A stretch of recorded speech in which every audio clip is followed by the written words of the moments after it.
Bismillahirrahmanirrahim. Selamat pagi. Hari ini adalah hari Sabtu, tanggal 28 Desember 2024.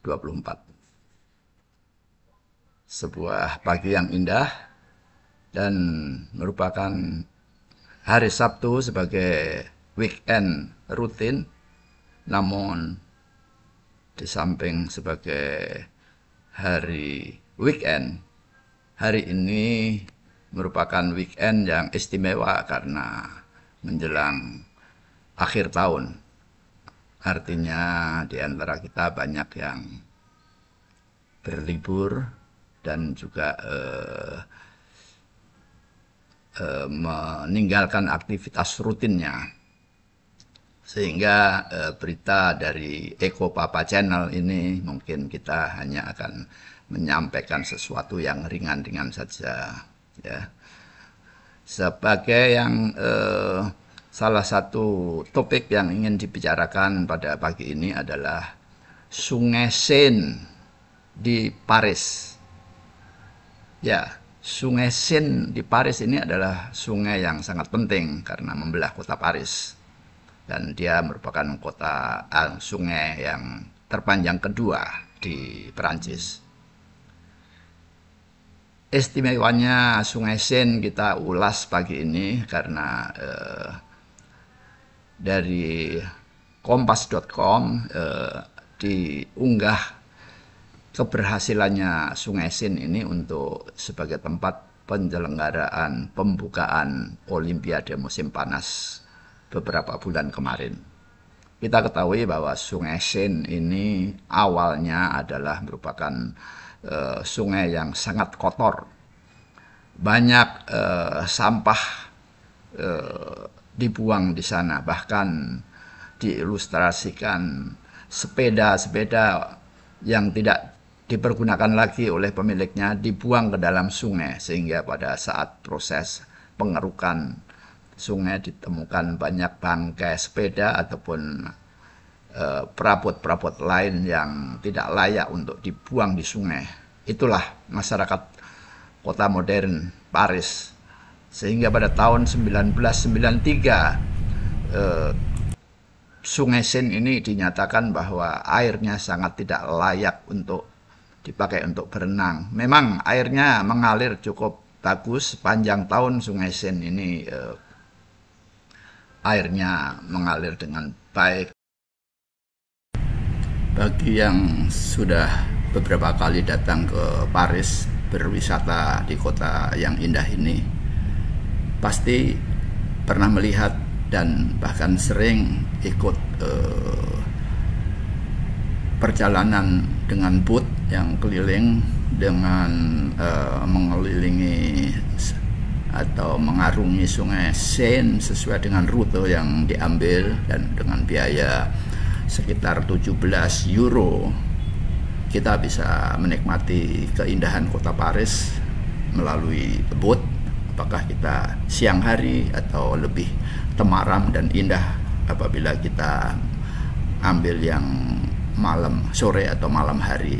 Namun karena kebiasaan masyarakat yang tidak disiplin, bahkan kota Paris sebagai kota modern di dunia, masyarakatnya pun ya meskipun ada larangan untuk tidak membuang di sungai, namun ya seperti juga masyarakat kita, kalau nggak ketahuan, kalau tidak ada polisi yang melihat, ya lempar saja ke dalam sungai. Itulah kebiasaan manusia. Jadi tapi ngomong-ngomong membuang sepeda ke sungai, membuang sepeda ke sungai buat orang kita barangkali harus berpikir 3 kali 4 kali deh. Sepeda ya tentunya bisa dimanfaatkan, diperbaiki dan lain sebagainya. Jadi orang tidak akan mudah membuang sepeda di sungai ya. Makanya jadi ini adalah satu situasi yang lucu, yang unik, bahwa di Paris mereka membuang sepeda dengan mudahnya karena mungkin ya besok beli lagi yang baru, besok beli lagi yang bagus. orang kita ya sepeda gitu loh. Ya kan, itulah bedanya orang kita dan orang Paris. Tidak di Eropa, tidak di Indonesia. Sangat manusiawi. Namun dengan peristiwa itu, maka pemerintah kota Paris menjadikan Sungai Seine sebagai yang dilarang untuk dipakai untuk berenang, karena juga mengandung mengandung kandungan logam yang sangat tinggi. Berangsur-angsur pemerintah melakukan pembersihan sungai ini, dan pada tahun 2023 mungkin sudah dilakukan uji coba berenang, dan meskipun ambang batas kandungan logamnya masih tinggi, namun secara fisik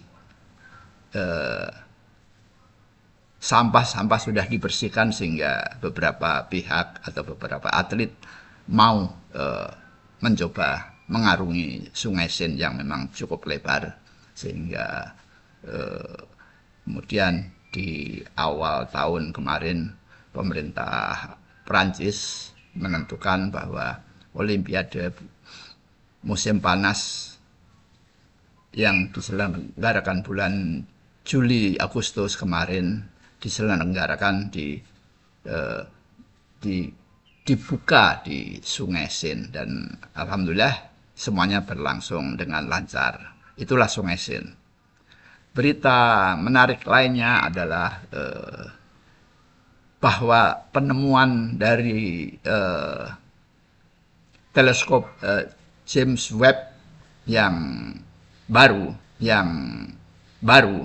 telah mengkonfirmasi bahwa temuan teleskop yang lama, yaitu teleskop Hubble, telah kira-kira 20 tahun yang lalu menemukan gugus baru.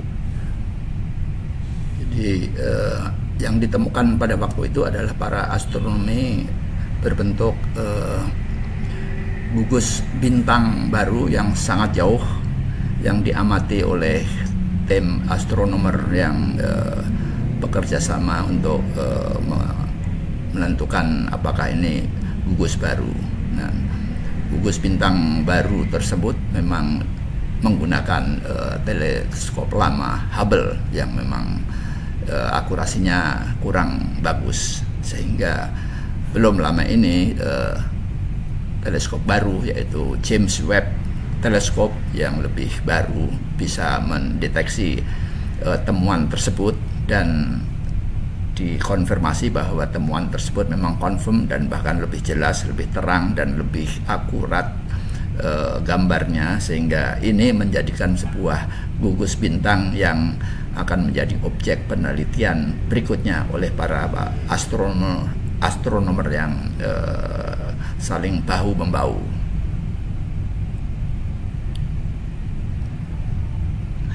Ada satu berita juga yang sedikit aktual, masih panas di Korea Selatan. Cukup unik, Korea Selatan ini negara modern yang banyak prestasi-prestasi internasionalnya, terutama di bidang ekonomi, ya, dari drama Korea, dari pemusik-pemusik Korea, dan juga teknologi IT dan otomotifnya juga luar biasa, bahkan banyak menyalip industri-industri di Jepang sebagai seniornya, ya, dikatakan seniornya karena Jepang lebih dulu menguasai teknologi industri otomotif, IT dan lain sebagainya. Kita tahu ya, Samsung kan sangat berkibar, bahkan bersaing dengan iPhone dari Amerika, dan fiturnya sangat bervariatif dan saling bersaing lah. Nah, ini menunjukkan betapa Korea Selatan adalah negara maju. Namun secara politis ada kejadian yang sebetulnya seperti kejadian kanak-kanak. Jadi bagaimana bisa diilustrasikan bahwa pada awal Desember kemarin presidennya mengumumkan Presiden Yoon mengumumkan darurat militer. Ya, tentunya ini berdasarkan analisis intelijen mereka ya, mengumumkan darurat militer. Namun pihak parlemen tidak menyetujui itu sehingga memaksa Presiden Yoon untuk mencabut darurat militer tersebut. Dan hal tersebut akhirnya dilakukan karena memang desakan kuat dari parlemen. Berikutnya, drama belum selesai, yaitu parlemen meminta dan memaksa memakzulkan Presiden Yoon. Dan akhirnya terjadilah dimakzulkan. Di bulan Desember ini juga beberapa hari setelah presidennya membatalkan darurat militer, kemudian dia sudah dianggap kooperatif dengan parlemen. Namun ternyata ada agenda lain bahwa memang parlemen tidak menghendaki Presiden Yoon ini memegang tampuk pimpinan di negara Korea Selatan. Akhirnya dimakzulkan. Nah, dalam proses tersebut diangkatlah seorang pejabat sementara presiden di Korea Selatan. Uniknya, pejabat sementara ini juga sekarang sedang dalam proses akan dimakzulkan lagi. Dan kita tahu, drama Korea di dalam urusan politik pun juga tidak kalah heboh dengan drakor yang banyak ditayangkan di televisi-televisi, yaitu anggota parlemennya bergerombol, berkumpul di depan podium dan memaksa sang pimpinan sidang untuk ketok palu atau mengumumkan berbagai keputusan-keputusan yang barangkali sebagai pimpinan parlemen ingin sedikit kompromistis, tidak ingin membuat keputusan yang frontal. Namun para anggota parlemennya tidak sabar, akhirnya bergerombol menuju depan podium dan memaksa sang pimpinan sidang untuk ketok palu dan membuat keputusan pemakzulan dan berbagai keputusan-keputusan lain. Kira-kira ada berbagai agenda dari para anggota parlemen. Apakah mereka ingin menggeser dominasi partai yang memerintah untuk diganti dengan partai oposisi yang mungkin kurang kuat jumlah kursinya, namun semakin hari dalam lobi-lobi di belakang sidang berhasil menggait partai yang memerintah untuk menggeser dan mengganti kebijakan pemerintahan ke arah yang lain lagi. Nah, itu di Korea Selatan ya. Kembali ke Indonesia, ada juga peristiwa politik, yaitu Hasto Kristianto sudah resmi jadi tersangka. Nah, ini sesuatu hal yang memang sudah lama terungkap, namun baru kejadian bahwa Hasto akhirnya dijadikan tersangka. Ini adalah peristiwa politik yang cukup besar karena ya yang dijadikan tersangka adalah tokoh politik. Hasto ya, orang kedua di PDIP, tangan kanannya Ibu Mega. Jadi, dan kita tahu PDIP adalah partai terbesar yang memenangkan kursi di parlemen. Seorang sekjen dari partai terbesar menjadi tersangka. Kalau kita bicara kasus hukumnya, barangkali cukup relevan bahwa setiap pelanggaran akan ada sanksi hukumnya. Namun, karena ini tokoh politik, banyak pihak yang membuat ulasan-ulasan bahwa misalnya nilai korupsinya tidak seberapa, entah itu nilainya berapa ya, tidak seberapa, kenapa dijadikan tersangka, sementara banyak option mega korupsi raksasa justru dimentahkan, didiamkan atau ditunda-tunda proses hukumnya. Nah inilah makanya ya seperti itu, antara hukum dan politik saling berkelindan satu sama lain.